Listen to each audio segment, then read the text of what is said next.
మరో అంశం చూస్తే సాయి కృష్ణ లాకప్ డెత్ కేసులో సిఐ నాగరాజు సిట్ విచారణ 5వ రోజుకు చేరుకుంది. సిట్ అధికారులు ప్రశ్నల వర్షం కురిపిస్తున్నారు. సిఐ నాగరాజు మాత్రం విచారణకు సహకరించడం లేదని ప్రచారం జోరుగా జరుగుతోంది. మరింత సమాచారాన్ని మా ప్రతినిధి లక్ష్మి ఫీల్డ్ రిపోర్ట్ ద్వారా అందిస్తారు. లక్ష్మి, విచారణకు సహకరించట్లేదని తెలుస్తోంది. మీ దగ్గర ఉన్న సమాచారం ఏంటి? చందు, ఈరోజు సిఐ నాగరాజు విచారణ 5వ రోజు కూడా ముగిసింది. ఉదయం 10 గంటల నుంచి సాయంత్రం 5 గంటల వరకు కూడా సిట్ అధికారులు నాగరాజును అయితే విచారిస్తూ వస్తూ ఉన్నారు. అయితే ప్రధానంగా చూసుకున్నట్లయితే ఇక్కడ ఒకటే ప్రశ్న, లాకప్ డెత్ ఎందుకు చేయాల్సి వచ్చింది, కస్టోడియల్ టార్చర్ ఎందుకు చేశారు అనేది మాత్రం ప్రశ్నల వర్షం అయితే కురిపిస్తూ ఉన్నారు. డెడ్ బాడీని ఎందుకు మాయం చేశారు, ఎక్కడికి మాయం చేశారు, మీరు స్వర్గపురికి ఇచ్చినటువంటి ఎవరి గుర్తు తెలియని మృతదేహాల లిస్టులో ఈ మృతదేహం కూడా ఉందా, దీనికి సంబంధించిన విషయాలన్నీ కూడా కూలంకషంగా అయితే సిట్ అధికారులు నాగరాజును అయితే ప్రశ్నిస్తూ ఉన్నారు. దీంతోపాటు సాయి కృష్ణ తల్లికి మీరు ఫోన్ చేశారా, ఫోన్ చేసి ఏమని బెదిరించారు, మీరు కొడుకు చనిపోయాడు దండ వేసుకోండి ఫోటోకి అని చెప్పారా, ఈ విషయాలన్నిటి మీద కూడా కూలంకుషంగా అయితే అడుగుతున్న పరిస్థితులు అయితే కనిపిస్తూ ఉన్నాయి. దీంతోపాటు చూసుకున్నట్లయితే ప్రైవేటు వ్యక్తుల పాత్ర ఏముంది సాయి కృష్ణ కేసులో అనేది కూడా కూపీలాగుతున్నారు. సురేష్ అనే వ్యక్తి ఎవరు, అతను A4 నిందితుడిగా ఉన్నాడు ఈ కేసులో.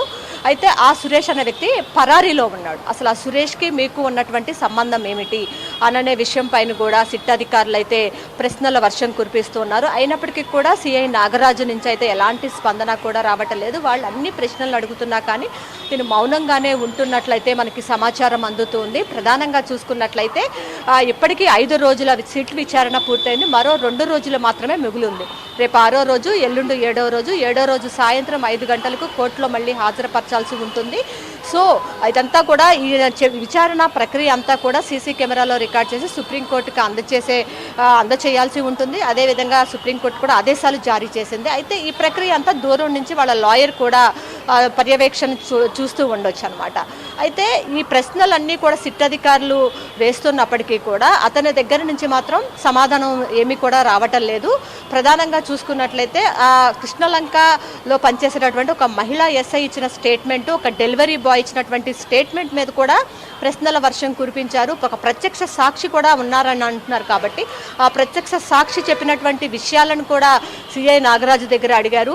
ఒక RMP డాక్టర్ని మీరు పిలిపించి అతనికి ట్రీట్మెంట్ చేయించారు సాయి కృష్ణకి అనే ఆరోపణలు కూడా ఉన్నాయని, దానికి సంబంధించి మీ దగ్గర ఉన్న సమాచారం ఏంటని అడిగారు. అయితే వీటన్నిటికీ కూడా దేనికి కూడా ఆయన అయితే సమాధానం చెప్పటం లేదు. పూర్తిగా సిట్ అధికారులకు ఏమాత్రం కూడా సహకరించటం లేదని అయితే మనకి సమాచారం బయటికి వస్తుంది. అయితే రేపు కాకుండా ఎల్లుండి 7వ రోజు కోర్టు ముందు హాజరు పరుస్తారు. కాబట్టి అసలు సిట్ అధికారులు ఏమన్నా స్పందిస్తారా, అసలు ఏమన్నా సమాధానం చెప్పాడా, అసలు దీనికి సంబంధించి హెబియస్ కార్పస్ పిటిషన్ ఇప్పటికే హైకోర్టులో పెండింగ్లో ఉంది. అయితే మనిషి ఉంటే మనిషిని హాజరుపరచాలి, లేకపోతే మృతదేహాన్నైనా తీసుకురావాలి. అది వాళ్ళ తల్లి విజయలక్ష్మి హైకోర్టులో పిటిషన్ వేసింది. ఇప్పటి వరకు కూడా దానికి సంబంధించే 7 రోజుల పాటు సిట్ అధికారులు విచారణ చేస్తూ ఉన్నారు. అసలు వాస్తవాలు ఏమైనా బయటికి వచ్చాయా లేదా, అసలు నిజంగా కస్టోడియల్ టార్చర్ చేశారా, చేస్తే ఎందుకు చేయాల్సి వచ్చింది, లాకప్ డెత్ జరిగిందా, ఆ డెడ్ బాడీని ఏం చేశారు, దీనికి సంబంధించినటువంటి ప్రశ్నల వర్షం కురిపిస్తూ ఉన్నప్పటికీ కూడా సాయి కృష్ణ మాత్రం సాయి కృష్ణ కేసుకు సంబంధించి ఇన్ని ప్రశ్నలు సిట్ అధికారులు వేస్తూ ఉన్నారు. కానీ నాగరాజు మాత్రం తనకేం సంబంధం లేదు అన్నట్లే సమాధానాలు చెప్తున్నారు. కొన్ని ప్రశ్నలకైతే మౌనంగానే ఉంటున్నారనైతే మనకి సమాచారం అందుతుంది. చందు.